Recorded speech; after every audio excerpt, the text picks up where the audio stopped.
Disease and contract. What is it? How does it link in together? And what is our contract?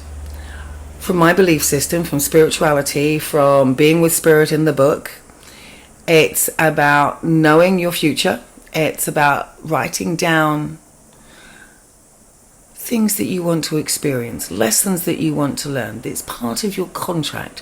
What do you want to figure out as a human being that you've got to learn and make better, if you like, karma, new lessons to learn in this contract? So you've had a good old chat with spirit, with the great big all-knowing being called God, or whoever you want to call it. Big bundle of energy, light, pure love. We are all part of that. We are all energy that's resonating with that all the time. What's part of your contract? You need to experience things. We all need to experience autism. We all need to experience being gay. We all need to be experiencing paralysis. We need to experience deep, dark diseases. And it's to understand what true suffering is.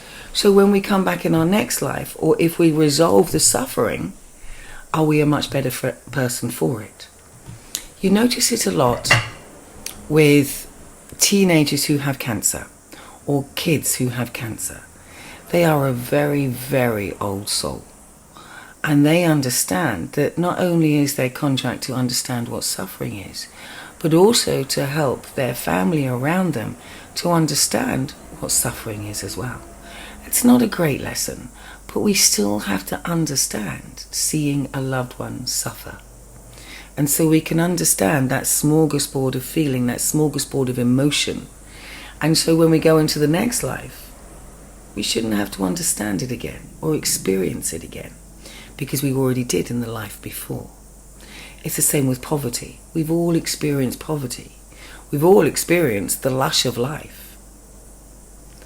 And it's about having those human experiences, and it's about our soul growing and reflecting about what it is how we grow.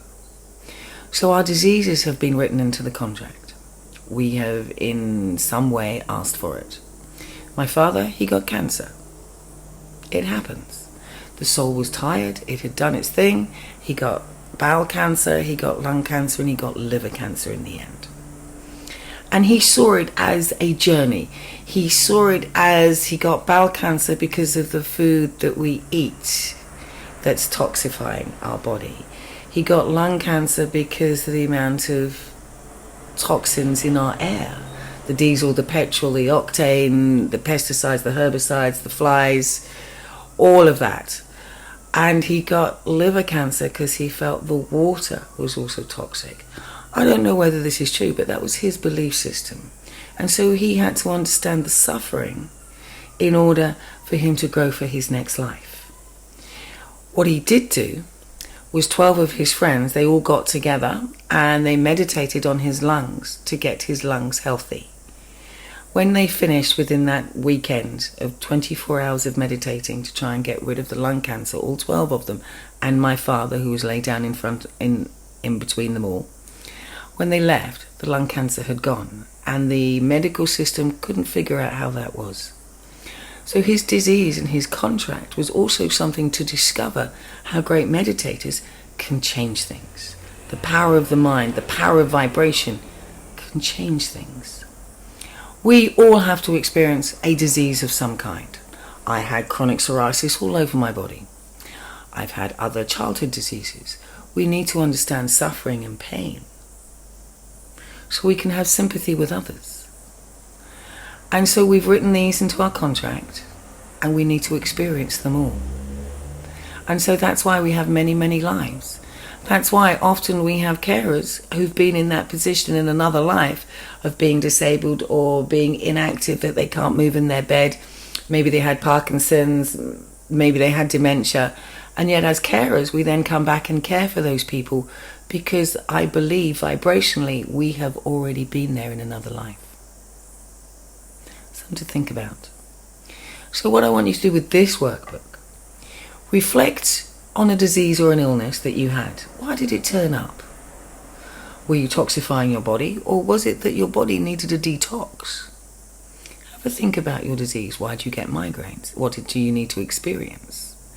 It's good also, as part of our contract, we need to experience how we get out of that disease. How do we rectify that disease? How do we get ourselves better? And that's also part of our journey. How do we do that? Do we do it through the medication way? Do we do it with medication and herbs and diet? Or do we do it with herbs and diet? It's your contract to find out what is right for you and how you actually cope with that disease.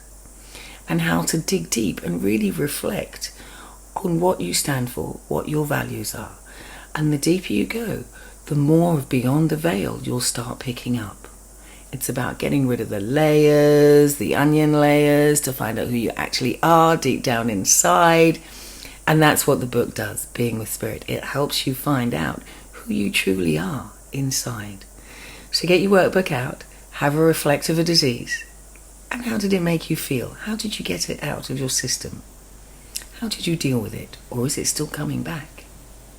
Have a think about that.